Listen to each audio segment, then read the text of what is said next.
রাজধানী গ্যান্ডারিয়ায় মাদক সালসা তৈরির কারখানায় অভিযান চালিয়েছে মাদকদ্রব্য নিয়ন্ত্রণ অধিদপ্তর।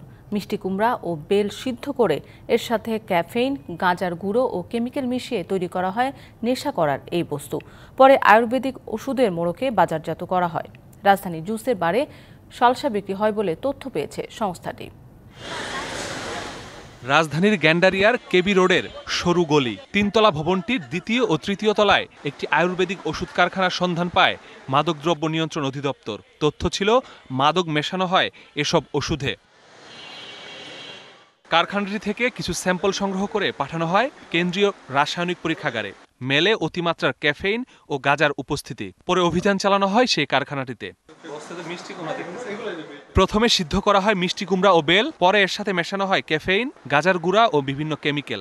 বাজারজাত করা হয় আয়ুর্বেদিক ওষুধের মোড়ক লাগিয়ে। সালসা জুস বারের আড়ালে ক্যাফেইন পাশাপাশি ক্যানাবিজ এই দুইটা মিক্সচার করে আপনার সালসা জুস বার তৈরি করে। এটা সাধারণত বেশিরভাগ ব্যবহৃত হয় ট্রাঙ্কুলাইজার এবং পাশাপাশি আপনার এই শক্তিবর্ধক হিসাবে ব্যবহার করা হয়। ঢালাইয়ের দৃঢ়তা, নির্মাণে নিশ্চয়তা, প্রিমিয়ার সিমেন্ট, ঢালাইয়ের রাজা।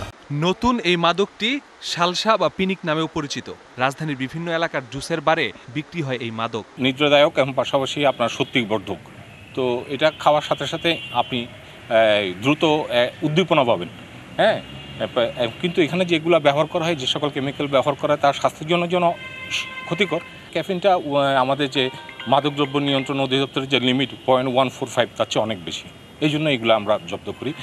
যেসব জুস বারে এই মাদক বিক্রি হয় সেখানেও অভিযান চালানোর কথা জানিয়েছে মাদকদ্রব্য নিয়ন্ত্রণ অধিদপ্তর। Masudur Rahman, DBC news, Dhaka.